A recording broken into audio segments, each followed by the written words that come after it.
So let us first open the level sequencer. So the level sequencer that we made is in this folder that we have created. So this is the level sequencer. Just double press to open it and you'll have the sequencer panel. So let us work with the sequencer panel now. So firstly, if I want to animate anything, so I have to create the track for that object. So suppose I want to animate this chair. So I'll select this object, this chair. I will get the parent of this chair. So this is the parent. I can just drag and drop inside this tracks. Or there's the other way to do it. I can just click on track and add to sequencer. Which part? So here we can select any object that I can add to the sequencer. So our object is chair underscore seat part, this one. Just select it. It will be present inside the level sequencer now. So now inside the level sequencer, we have our object. That means now we can animate that object. So this right here is a timeline. So right now the timeline has been set from 0. So the green bar over here will represent the start of the animation and the red bar over here will represent the end of the animation. So right now it's from 0 to 150 frames. And the frame rate is set to 30 FPS, which we can change it in the future. It always depends upon the animation itself. So let us see the options. So for the animation, if you just imagine what things you need for the animation. So if I select this object, so animation means just movement of those objects. So I can move it here and here, or I can move it up, down, or I can rotate it at any axis, right? I can rotate in any axis. I can rotate the child of those actors and much more. So basically in animation, we have all those components we can change. So when you import or when you just transfer the object inside this track, you will get all the transform that you can edit for the animation. So I will just click on this arrow to open all the transforms. So inside the location, we'll have XYZ of this chair or any object that you will put it over here. And the rotation, roll, pitch, yaw. So the roll, pitch, yaw means 3 different rotation, it X, Y, and Z. So if I go over here inside the details panel, so this one, the X is the roll. So let me demonstrate you. I will just go to the local rotation. So from here, I can set the global and local rotation of the object. So I'll select the local rotation. So the X means the roll. So this is how the roll looks like. Next, the Y means the pitch, something like this. And the Z over here is the yaw. Yaw is always the rotation on the Z axis. Okay, I can reset this, all the parameters just by pressing this button over here. So those were the parameters of the rotation and the scale. Of course, we can scale X, Y, Z of this chair. So now let us decide that suppose I want to rotate, or let us first learn about the translation. So suppose I want to translate this chair from here to over here, right?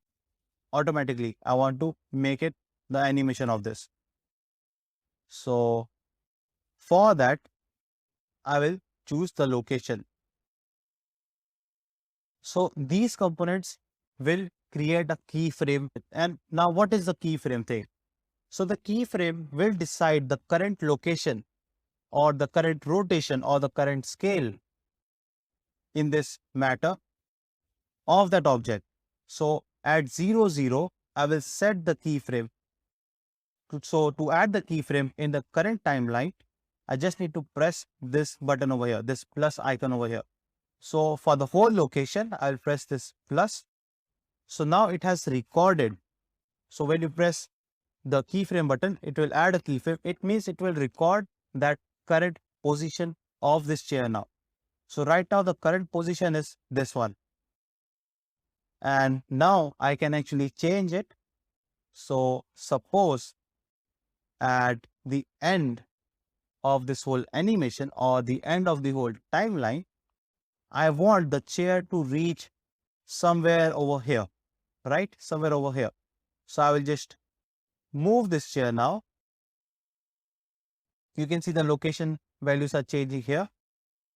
I'll move this chair over here now, and I will select the timeline to the end. I will move this chair, and now I can set the timeline again. So I will set it again. So now we have the new value of this chair inside the last frame. So now if I just drag my timeline, you will see it is automatically moving. So this is what the animation looks like. So I can just play my animation inside this playback tools. I can just click on play. You can see how the chair is moving on itself. So that is how the animation is made. So firstly, we set it the current time, which is 0. Inside the current time, we set the first location of this chair, and we added the keyframe on the first location. Next, we decided the last timeline of this animation, and over here, we put the keyframe till where the chair will move or the end location of this chair. So let me play it again. So this is how it is doing the animation. You can see on the right hand side and over here too, the values are changing. That means it is moving.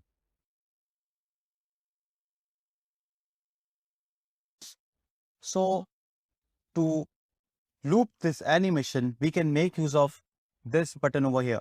So right now it is set to no looping. So when it reaches the end, it will just stop over there like this. But now if I want to loop this animation, I can just press over here, and now let us play. So after it reaches to end, it will again start its animation on its own. We can reverse our animation with the reverse button and play, and we can reverse and stop it anywhere we want. Then we can jump to the extreme front by pressing this button. So it will jump to the start of the animation, and with this button, it will reach to the end of the animation. And with the help of these, we can just jump between the start and the end. Let us add some complexity in this animation. So first we'll delete these 3 keyframes. So I'll just select, I just press and hold my left mouse button and selected all these 3 keyframes and just press delete. So now nothing is happening over here. So suppose in the middle,